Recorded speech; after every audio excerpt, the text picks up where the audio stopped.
पनवेल महापालिका क्षेत्रातील नागरिकांचे पुढील 20 वर्षांचे पाण्याचे नियोजन असलेली न्हावा शेवा पाणी पुरवठा योजना टप्पा 3 याची आमदार प्रशांत ठाकूर यांनी पनवेल महापालिकेचे आयुक्त मंगेश चितळे, माजी सभागृह नेते परेश ठाकूर यांच्यासह पाणी पुरवठा अधिकाऱ्यांसमवेत शुक्रवारी पाहणी केली। यावेळी त्यांनी वयाळ ते भोकरपाडा पाईपलाईनच्या सद्यस्थितीत असलेल्या कामाची पाहणी करून या योजनेची सर्व कामे 31 मार्चच्या आधी पूर्ण करून घ्यावे असे निर्देश अधिकाऱ्यांना दिले। न्हावा शेवा पाणी पुरवठा योजना टप्पा 3 या योजनेचे काम प्रगतीपथावर आहे।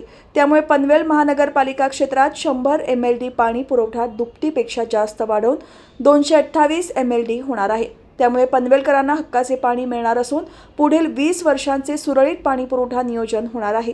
पनवेलकरांचा पाणी प्रश्न कायमचा सुटावा म्हणून आमदार प्रशांत ठाकूर यांनी शासन दरबारी सातत्याने पाठपुरावा केला आहे। याच संदर्भात शुक्रवारी आमदार प्रशांत ठाकूर यांनी न्हावा शेवा पाणी पुरवठा योजना टप्पा 3 या योजनेची पाहणी केली। या योजनेअंतर्गत सुरू असलेल्या कामाचा आढावा यावेळी घेण्यात आला।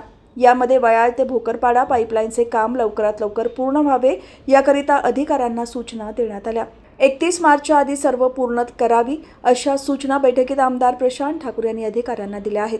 दरम्यान आमदार प्रशांत ठाकूर यांनी अधिकाऱ्यांसोबत वयाळ ते भोकरपाडा या पाईपलाईनची पाहणी केली। यावेळी पनवेल महापालिकेचे आयुक्त मंगेश चितळे, पनवेल महानगरपालिकेचे माजी सभागृह नेते परेश ठाकूर, माजी नगरसेवक तथा भाजपचे पनवेल शहराध्यक्ष अनिल भगत, पाणी पुरवठा अधिकारी विलास चव्हाण, MJPचे मुख्य अभियंता प्रशांत भामरे, कार्यकारी अभियंता वेंगुर्लेकर, उपअभियंता वायदंडे, JVPR चे प्रतिनिधी उपस्थित होते।